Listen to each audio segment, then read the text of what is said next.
I mean, all core is bad, but deathcore is just horrible music. These people can't even play. They just know how to do breakdowns. It's like dun dun dun dun, going right.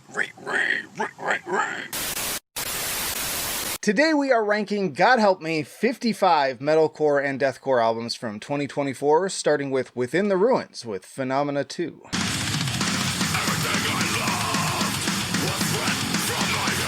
Making a sequel to one of your most beloved albums is a tall order, especially with a different lineup, but leave it to one of the most underrated bands in the genre, and they really are, to just absolutely pull it off. So many bangers on here, and just showing the world that gent and deathcore don't need to be generic binary riffs and breakdown fests like some of the other albums we're going to get into here. Seriously, with these riffs, I don't know why they're not as big as Periphery. Even the instrumentals are amazing. This is going to perfection. On the flip side, we have Distant with Tsukuyomi, The Origin.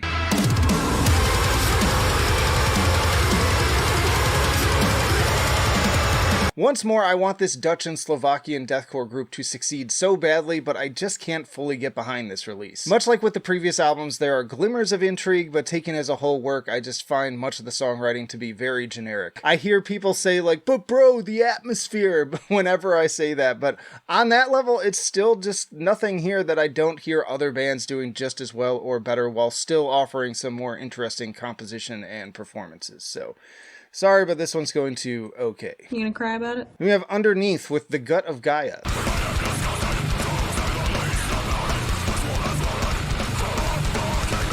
This pick comes in large part courtesy of regular commenter King Rico7909, who is more or less our resident deathcore and heavy metallic hardcore aficionado. I had never even heard of them, but they come to us from Pennsylvania with a sound I would compare to the likes of both Harm's Way and Despised Icon, sort of bridging the gap between metallic hardcore and old school deathcore. Lots of beatdown chugs, D-beats, panic chords, and general mosh pit fodder amidst deathy growls and unhinged screams. I landed them at amazing. Then we have Austrian Death Machine with Quad Brutal.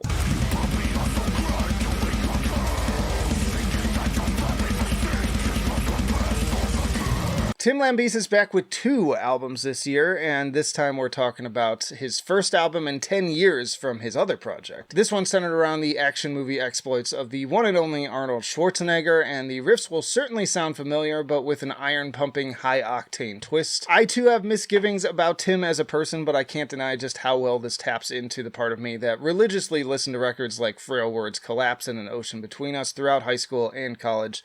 Landed at great tier. Then we have Bloom with Maybe Another Life.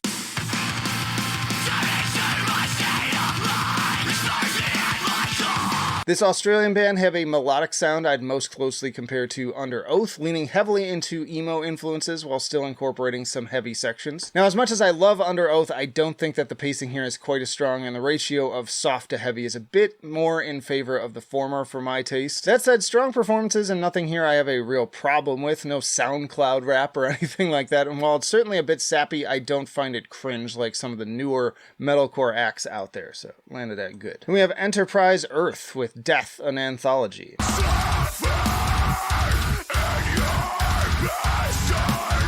Making a return now with new vocalist Travis Warland showing off every vocal style in his repertoire. Mathcore, gent, progressive, metalcore, symphonic, and more are all on display here for a very varied and engaging runtime. And on top of that, a pretty impressive guest list of performances too from members of Spite, Shadow of Intent, Trivium, Glass Casket, and The Faceless. Easily their best work so far. I'm still not in love with all the clean singing moments, but I think it's a massive step up from the previous one. This went to amazing. And we have Brat with Social Grace.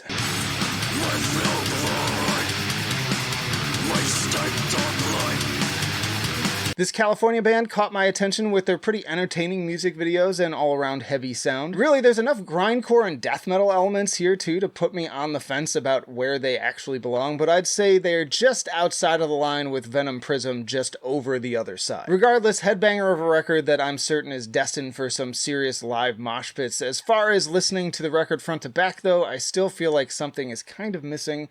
Middle of the road at great tier. Then we have Vulvodynia with Entabeni.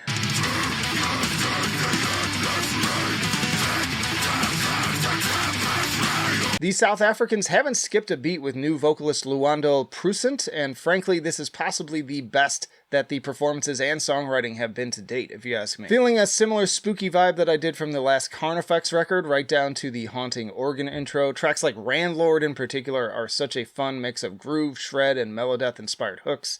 This one made it all the way to perfection. Then we have Wristmeetrazor with Degeneration.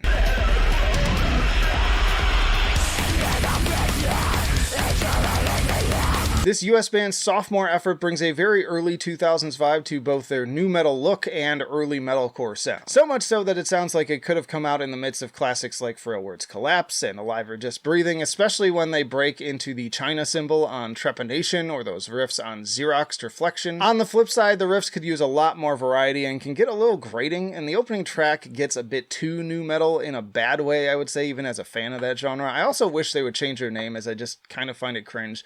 This one, kind of like I was okay with it, and then it sort of got worse each time I came back to it, so unfortunately it landed at okay. Then we have Weston Super Maim with See You Tomorrow, Baby.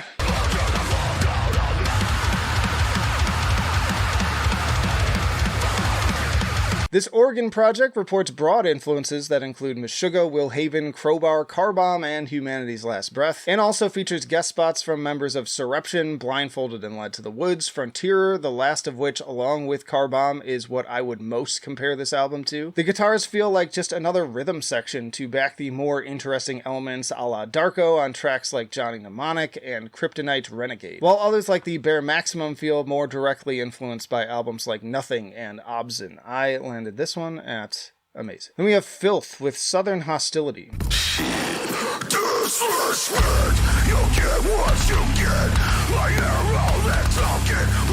Filth has actually been around since 1989 with plenty of hardcore cred. I would kind of describe the sound of this album as if Body Count decided to get as heavy as Immure. It's one of the more deeply hip-hop influenced groups in the scene, and their roots in the 90s show on that front as well. Well produced, super aggressive, and stylistically a bit of a standout on this list. Personally, my enjoyment was a bit up and down over the course of the record, but I think that some of the best stuff is around the middle. Love that Tom Barber feature on Play Dead too. This went to great tier. And we have Drown in Sulphur with Dark Secrets of the Soul.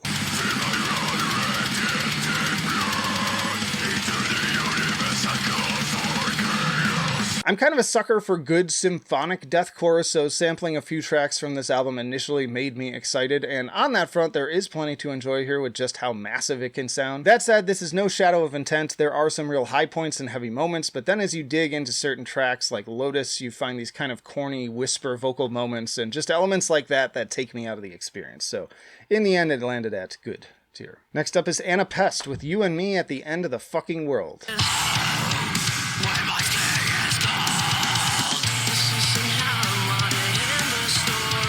Anna Pest is a delightful mix of deathcore, MySpace-era sounding mathcore, metalcore, and tech death that has failed to disappoint me yet, and this album only continues to tighten the songwriting and broaden the influences. Songs are both thrilling and unpredictable. They're filled with so much energy that never fails to get me moving, and you never know which way they're going to go next. One minute it's a barrage of the Dillinger Escape Plan chaos, the next it's a Born of Osiris-esque groove, and still the next it's a surprise breakbeat or slightly off-kilter section of very early 2000s emo. This one landed at fantastic. Then we have Brojob with Deathcore is Dead. Boy, that escalated quickly. The world's gayest deathcore band is back with more song titles that sound like comedy bits from Cumtown. I am gay. I only get hard looking at a man's guy. As for the music, it's pretty familiar stuff, but I appreciate that it sounds more inspired by the 2000s as opposed to a lot of the often overly glossy sounding bands of today. Slobber to Prevail, Girth Brooks, and Ass Cheek Echolocation in particular have some pretty wicked riffs and vocals that remind me of Infant Annihilator and early Suicide Silence. And just like those song names, this album is amazing. Then we have Darkest Hour with Perpetual Terminal. This is a revolution. You get what you give it, but it's in you. So I was pretty excited going into this album as a longtime fan and also loving the last album as well as the new single, which was the pretty ripping opening title track. Unfortunately, this album is much more in line with the Human Romance and self-titled, bringing a lot of strains, scream singing, sappy clean singing, and general experimentation that just falls flat for me. Even the faster songs are pretty forgettable, definitely among the most disappointing albums of the year for me. Now, I included it in that video if you want to check out some others there. Very sad to put this at okay, because I love these guys, but this album just didn't do it for me. Then we have Zombieshark with Die Laughing.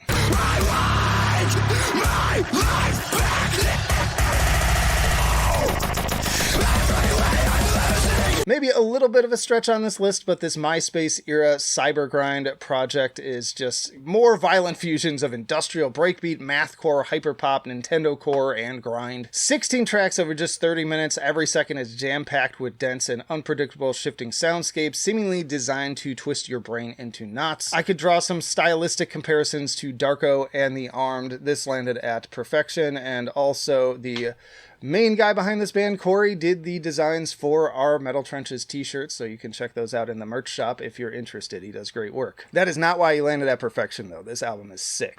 Anyways, Awaken Providence. I write to you, my darling Decay.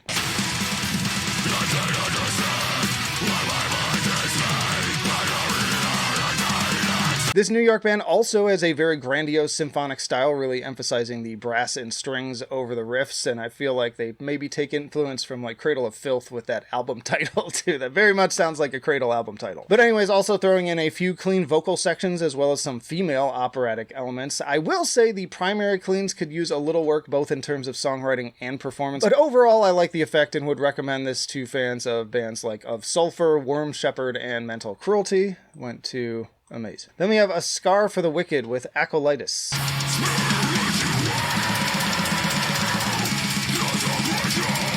Despite dropping their demo in 2011, this seems to be the Canadian band's first full-length album, and it's perfectly fine. I would have hoped with all that time to prepare, the output would be a little bit more original, but this is another extremely boilerplate release that, yes, provides plenty of solid performances, but has absolutely no personality of its own. Bit of a shame because the guitar work in particular is pretty strong. If you're new to deathcore, you'll probably get more out of it, but I think long-time listeners aren't going to get a whole lot. I put it at good tier. Then we have Boundaries with Death is Little More. I shall see you when I close my eyes. I can't even know peace when you're not near me. This Connecticut metalcore band is back with album 3, and such primal intensity on tracks like Turning Hate into Rage, but also some soaring melodic moments as well on the likes of Easily Erased, make this another beautifully challenging of that classic 2000s era sound. This is another one that transports me back to high school days spent to listening to all manner of great metalcore groups from that time. It landed at fantastic and almost earned a spot on perfection. Then we have Extortionist with Devoid of Love and Light.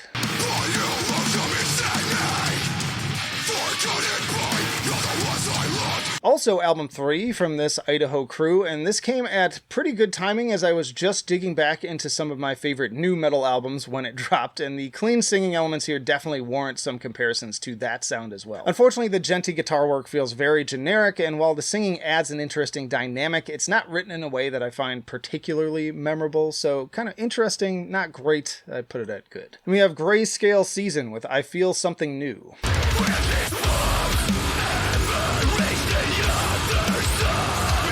Grayscale Season is an incredibly underrated Swedish metalcore band that has been dropping nothing but heaters since around 2016. This fourth record finds them honing in all of those elements for maximum impact. Tracks like It Consumes Me in particular demonstrate what I consider to be the perfect execution of both headbanging aggression and deeply stirring clean choruses, on par with my favorites from that era, as well as bands like Make Them Suffer. This landed at perfection. Then we have Set Your Sails with Bad Blood.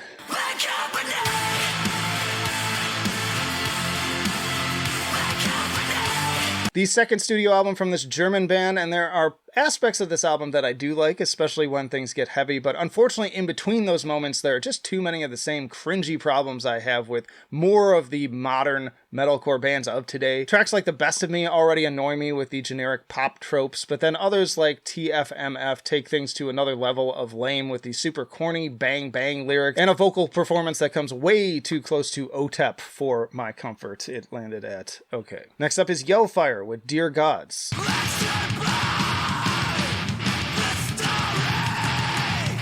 Half botch and half noise band, this Seattle crew is another one with a raw ability to scratch that itch for late 90s and early 2000s sound. Opener Into Fire and follow-up Anti-Inverted absolutely nail that unmistakable fusion of dissonance and groove that made We Are the Romans such a landmark album, while also weaving in comparisons to the likes of Swans, Ken Mode, and These Arms Are Snakes. It went to fantastic. Then we have Darko with Starfire.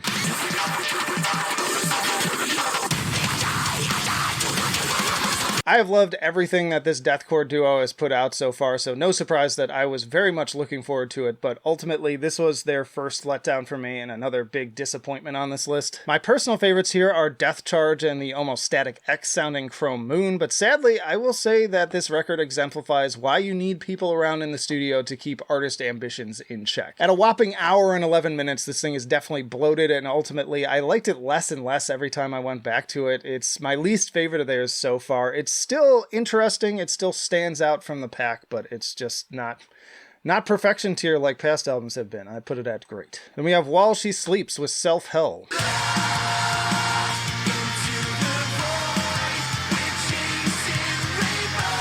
From the very first seconds of Into Peace of Mind, it was clear that this was going to be yet another cheesy slice of Imagine Dragons core. I can appreciate some of the heavier moments, but they're all pretty much ruined by these shitty rap elements, and that's coming from someone who still unapologetically, again, loves new metal. Eye-rolling lyrics, corny performances, and too much pop sentiment make this another no from me, and in my opinion are part of why the genre gets a bad name these days. It's going to okay tier. Then there's Arrow with Cure.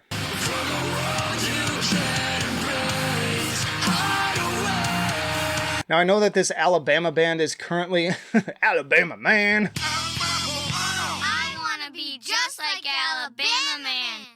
Sorry. Currently one of the darlings of the scene, but full disclosure, I've never really understood why. They've always struck me as a band that just makes perfectly passable gent, but is ultimately just another retread of things I've heard 1,000 times before as a longtime metalcore fan. And this album did not change my mind. I was initially intrigued by the guitar work on the title track, but from there it just devolves into more of the usual rinse and repeats. Furthermore, even as a fan of good, clean vocals, I feel like every time they show up here, all the momentum gets lost. I even saw the fans of the band saying that they didn't like this album as much either. So, interested, share in the comments as always. What do you think about these things, whether you agree or disagree? But I put this one at good tier. Then we have The Last 10 Seconds of Life with No Name Graves.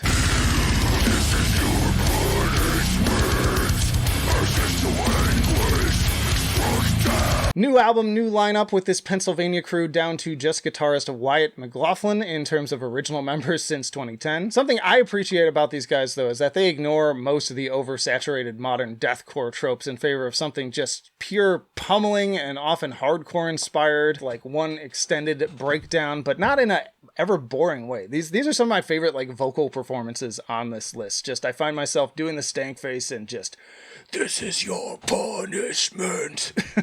Anyways, yeah, this landed at perfection. Loved it, couldn't stop listening to it. Then we have Fit for an Autopsy with The Nothing That Is.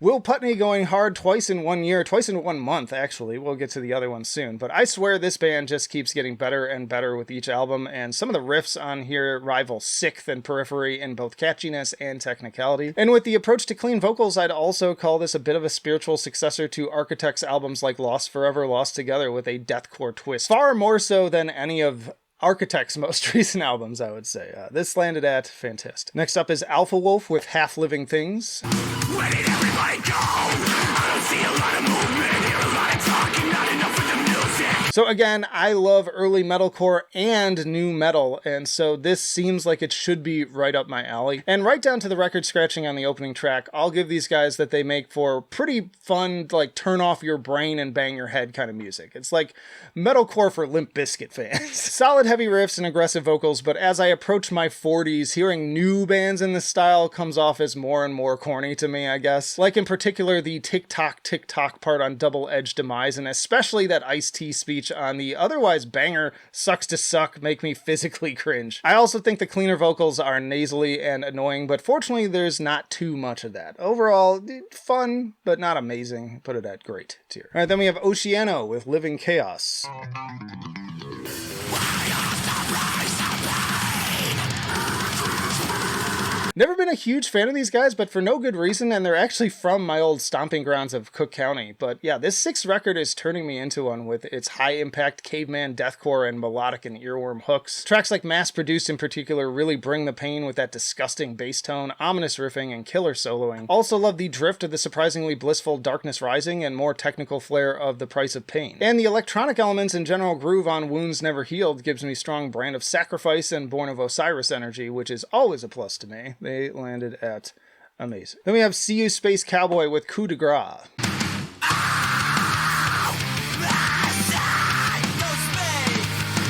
In the midst of so many bland rinse and repeat gent clones, this California band does not disappoint. Once more mixing mathcore and emo music as if they time traveled here straight from the heyday of that genre. Again, this takes me back to the days of listening to everything from Under Oath and The Number 12 Looks Like You to The Used and Taking Back Sunday. I don't think I like this one quite as much as The Romance of Affliction, but rarely is a band so able to so fully capture the essence of a decade long since past. Landed at perfection. Then there's A Ghost Inside with Searching for Solace.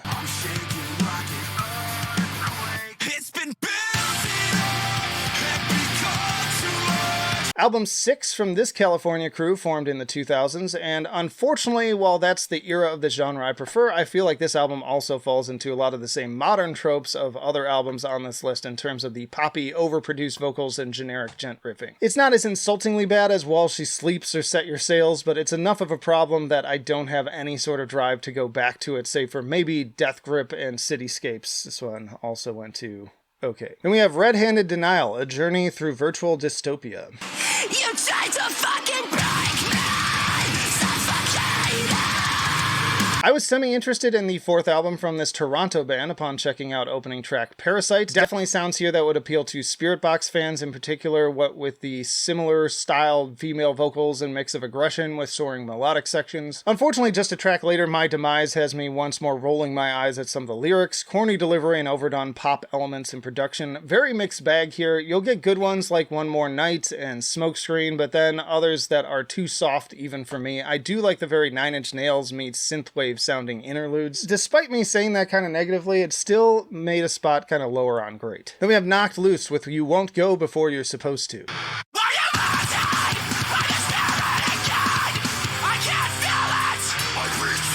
Again, you're either down with the ARF or you're not. I am very much down with this metallic hardcore band's sound and vocals. They give the already pummeling chaos an extra unhinged quality right from the first scream of Thirst. Album 3, and they haven't lost an ounce of intensity, and more great guest appearances in the likes of Poppy on Suffocate, which is just a banger. I loved A Different Shade of Blue, but honestly, this one may go even harder. It went to perfection. Then we have Immortal Disfigurement with King.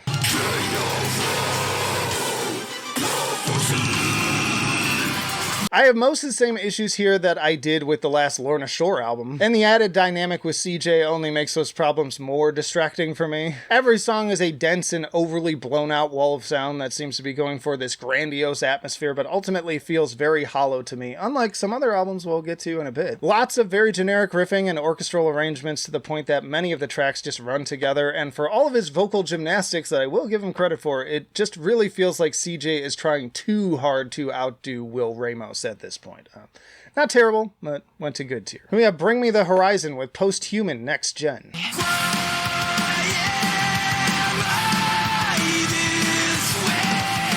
As much as I respect a band taking risks and evolving, I haven't been the biggest fan of the execution of past albums from this band either, but on this one, it's quite strong. Lots of influences coming together here from the likes of My Chemical Romance, Deftones, A Day to Remember, 4 Years Strong, not to mention more guest appearances from Aurora, Lil Uzi Vert, and Daryl Palumbo of Glassjaw. I don't think it all works, but trim some of the fat here and there's an even stronger 40-minute album, but even as it stands, it's one of the better genre releases this year, and I listened to it quite a bit when it came out. It landed a spot at Fantastic. And we have A Night in Texas with Digital Apocalypse.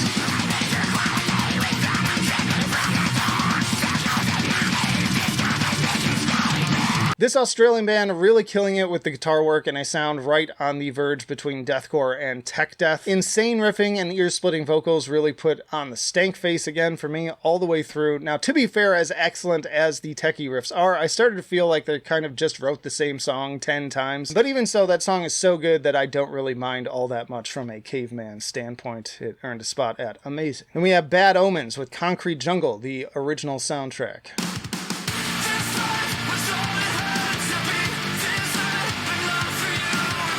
If you watched my video on Octane-core, it should be clear that I'm already not a big fan of these guys either. So diving into a 20-plus track record was not exactly something that excited me. And by the way, I don't know if I'm going to do this again next year, because it was a lot of torture in some cases. I don't think this is bad. It just feels very much like they're trying to experiment in a similar way that Bring Me the Horizon did on the likes of Ammo and Music to Listen To. Lots of guest appearances here, some better than others. Not very memorable though overall, and definitely not very representative as far as metalcore goes, so I went to okay. Then we have To the Grave with Everyone's a Murderer.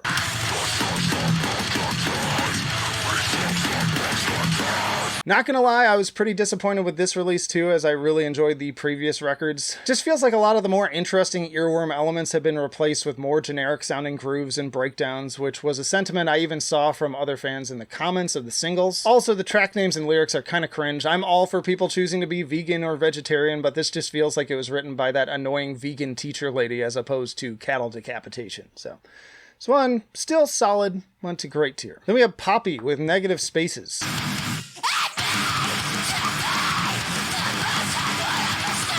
I was on the fence about including this one, as I wouldn't call it exclusively a metalcore record, but considering that I already included Bring Me the Horizon, and this is produced by Jordan Fish and released via Sumerian, it seems sillier to not include it. Regardless, from the Spirit Box-esque They're All Around Us to the more pummeling, knocked loose energy of The Centers Falling Out to the 2000s pop rock perfection of Vital, I could not stop listening to this record. It takes a dip here and there, but for the most part, I think I like this more than I disagree, actually. It went to fantastic. Then we have Wage War with Stigma.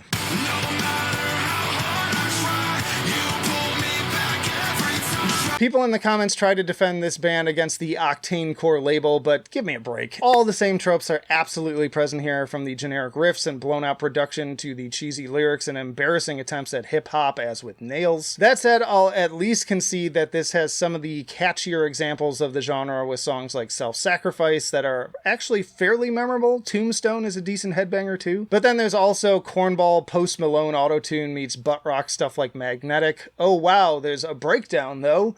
That makes it cool, right? I don't know. Maybe people are just more easily entertained in some cases, but I put this at okay. Then we have Unhallowed Deliverance with Of Spectres and Strife.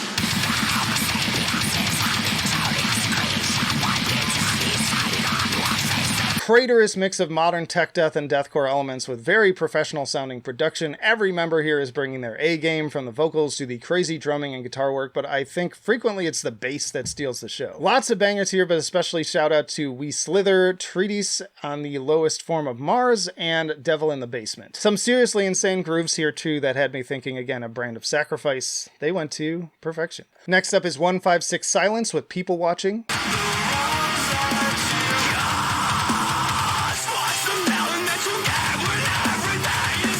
This highly underrated Pittsburgh metalcore project initially caught my attention around 2017, and they only get better and better with each album. While so much of the scene gets drowned out now by all the generic Octane-core, these guys mix elements of punishing hardcore, chaotic mathcore, and the more melodic sounds of Darko and Under Oath for something that recaptures the original spirit. Landed at fantastic, almost made perfection. Then we have Many Eyes with The Light Age.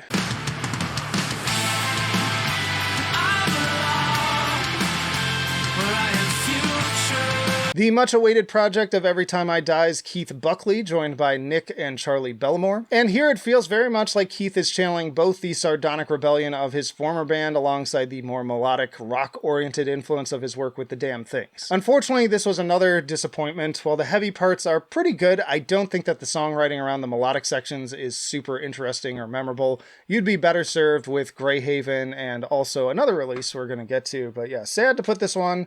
Just a good tier. Really like Keith and what he does, but this was kind of a miss for me. Then we have Falling in Reverse with Popular Monster.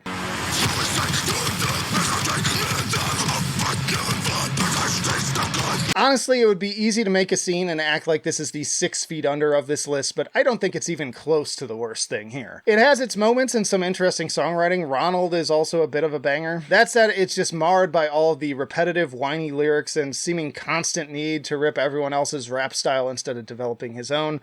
We Have Eminem at Home energy big time. Landed at okay, but I'd put it like towards the top of okay. Our best of the worst. Then we have Throne with Excessive Guilt.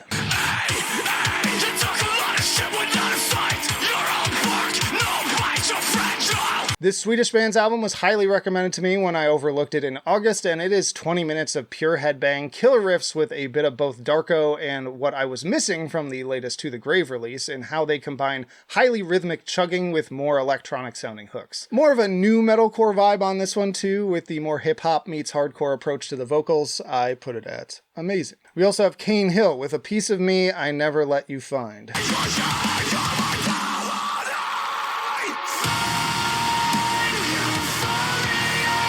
Still not a big fan of this R&B meets metalcore sound. I will say it feels at least a bit more interesting in terms of what like Sleep Token has been up to. I would prefer this over that. But if I want something like this, I still would prefer Loathe overall. But yeah, ended up at good tier. We also have Assemble the Chariots with Unyielding Night.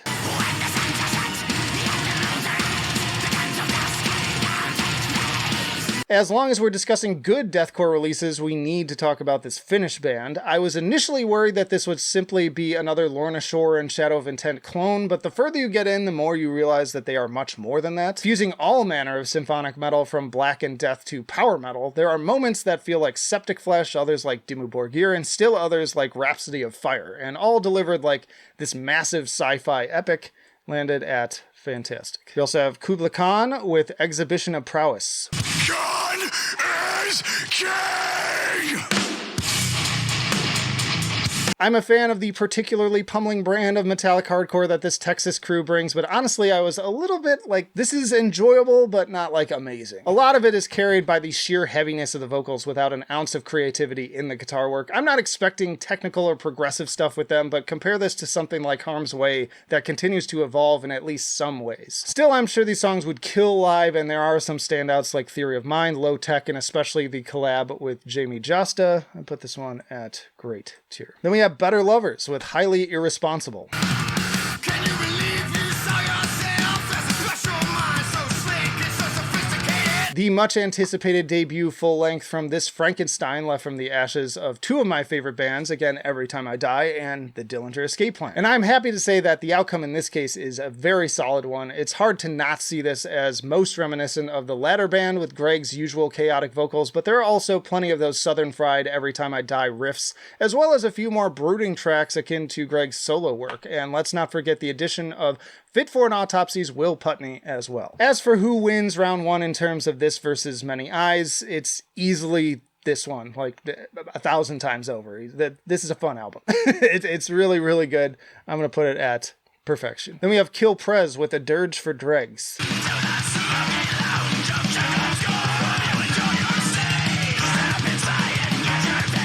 The return of this Swedish mathcore project that, to be fully transparent, I've been on friendly speaking terms with for a few years. If you love the likes of Seeyouspacecowboy, The Number 12 Looks Like You, and the Tony Danza Tap Dance Extravaganza, you need to get in here. By the way, I saw you commenting that I accidentally said experience instead of extravaganza. You are... The autism people, come on, chill.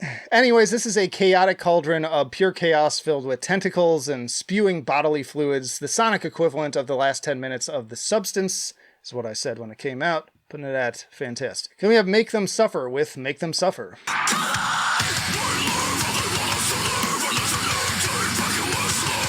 This Australian band returning with their 5th album and some further lineup changes of their own. I think How to Survive a Funeral made my top list in 2020, and their continued balance of harsh aggression with soaring melodic hooks is one that I feel like more bands in the scene should be aspiring to. There are moments here that border on the more annoying Octane-core tropes, but I think that overall they managed to overcome them with much more memorable songwriting, and tracks like Doom Switch in particular really just get my motor running in the best possible way. Went to...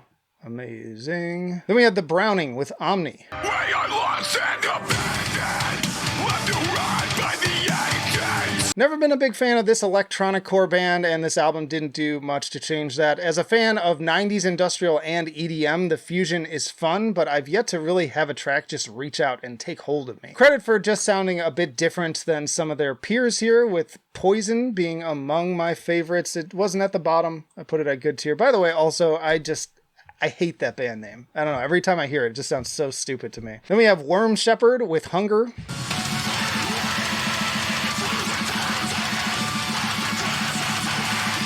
One of the newer deathcore acts that actually seems deserving of the substantial rise in their name over the past few years. These guys take sprawling, more atmospheric and symphonic approaches to some serious heights, and with the songwriting that I find much more dynamic and interesting than current darlings, again, like Lorna Shore, every song is a little different here. And if you also still want those crazy vocal moments and breakdowns, they've got you covered on that front as well, with tracks like The Anguished Throne. Really great stuff. Almost made perfection, but pretty high up on fantastic. And then we have As I Lay Dying with Through Storms Ahead.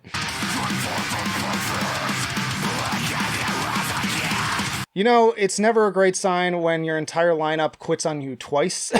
Still though, I enjoyed this album. I've been a longtime fan of these guys going all the way back to Frailwords Collapse. There are some decently high highs on this album too, like Burden, Whitewashed Tomb, Gears That Never Stop, and We Are the Dead with Alex Terrible and Tom Barber. I'm on the fence though about a lot of the cleans. Like, something that's missing from this record is every previous album has had those riffs that just like grabbed me and just took a hold and got stuck in my brain, and they were just lodged there forever. And I could summon them at any time. There are almost no riffs like that on this album. There's a few here and there. There are some stronger ones, but like it's not the same. The energy isn't quite there. So I like it. I would still recommend it, especially if you're an As I Lay Dying fan like myself. But overall, I think it just belongs at great tier. Y'all check out this playlist for more metalcore rankings, or this one for more rankings of my 2024 albums by genre. But that'll do it for now. Flight of Icarus signing off. I will see you in the trenches.